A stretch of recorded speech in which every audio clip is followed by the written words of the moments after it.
Hello everybody, it's Rob here with some Photoshop stuff. How are you? Hope you're okay. And I wanted to start off by saying that someone who watched one of my videos must have shared it on Google Plus, and one night my iPad was just going off and it was beeping for ages, and it was people subscribing to my channel and watching my videos. So I do appreciate that, guys, I really do. For someone who doesn't do it for a job or a living or anything, I just do it because I enjoy it and I like to share the stuff that I learn. Not that I'm learning much at the moment, I'm very busy with work, but I just wanted to say a thank you to you. So keep watching. Hopefully I do some more tutorials on Lightroom and Photoshop soon, as I haven't been on here for quite a few weeks. So as it's near Christmas, I thought I'd share something with you. Some of you may know this, I'm sure a lot of you do, but I just wanted to share it anyway. So I've opened a blank document. The document is 10 by 10 inches and at 100 pixels per inch. And I've got a blank layer on top, a text layer, and I've just typed out Happy Holidays. So what I'm going to do, I'm going to make another blank layer on top of that, and I'm going to go into the brush and open up the brush engine. I'm using Photoshop CC, by the way, but you can do this I think from CS5 onwards, as it's got the brush engine, which is awesome. So here I've just clicked on a standard 10 pixel brush or 15 pixel brush at the moment now, because I've made it bigger with my brackets, and the roundness is set to 100%. The hardness is on 100% for this one. The spacing is set to 25. You can slightly decrease that if you like, and we're going for a snow effect on top of the letters. So let's take that down to 15%. Let's check on shape dynamics. Size jitter is on 50, control is off.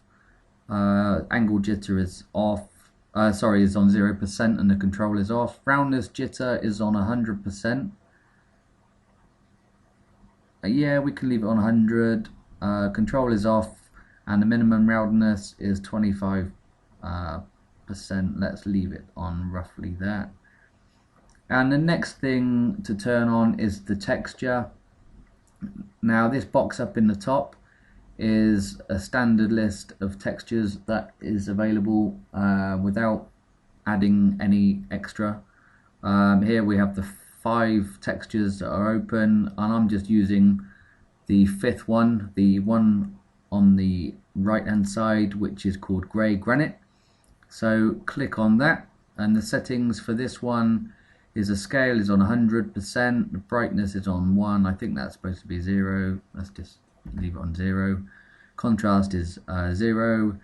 The texture each tip is checked on, the depth is on 100, and the depth jitter is on 0%. Let's take that up to about 30%. There we go. And the control is off. The smoothing is checked on, but that's not critical. So on the blank layer, we can check what it's going to look like. So we can just draw some lines, then we can adjust the settings if we need to.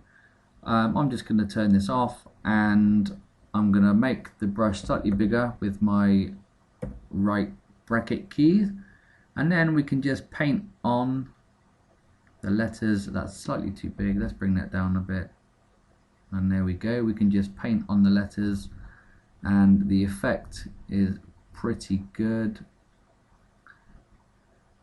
Let's just fill this up, and it's more of a cartoony kind of snow, which looks great when you want to do some I don't know, electronic email cards or something for Christmas to send to your workmates or whatever, to your family. So as you can see, it's very quick and simple. And there we go. Now we can stop there, but because it's on its own layer, we can add some layer styles. So let's double click on the top layer, and the first thing I'm going to add is a drop shadow, and you don't want it to be too big. I'm going to leave the blend mode to normal, but I'm going to bring down, oops, that's the main one. Let's turn on the drop shadow settings for a start. Sorry, the blend mode is on multiply. Let's change that to normal, and we can bring this right down to about 18-20%. The angle is on 90 degrees, and that's looking pretty good. And I'm going to check on pattern overlay, and this horrible bubbly thing is the first one. Again, it's a standard. It's standard in Photoshop CC. It's the first one, and I'm just going to bring the opacity right down to about 25, just to let some of that pattern through. Let's take it down to 20. About 18-19%. There we go. We can just see that effect. Very subtle, but it's there. Click OK, and that's looking pretty good. So that's it, guys. I just wanted to make a video just to say thank you to all those who have subscribed recently. I do appreciate it, as I said. So that's it from me. Take care, enjoy your holidays, and I will see you next time. Take care. Bye bye.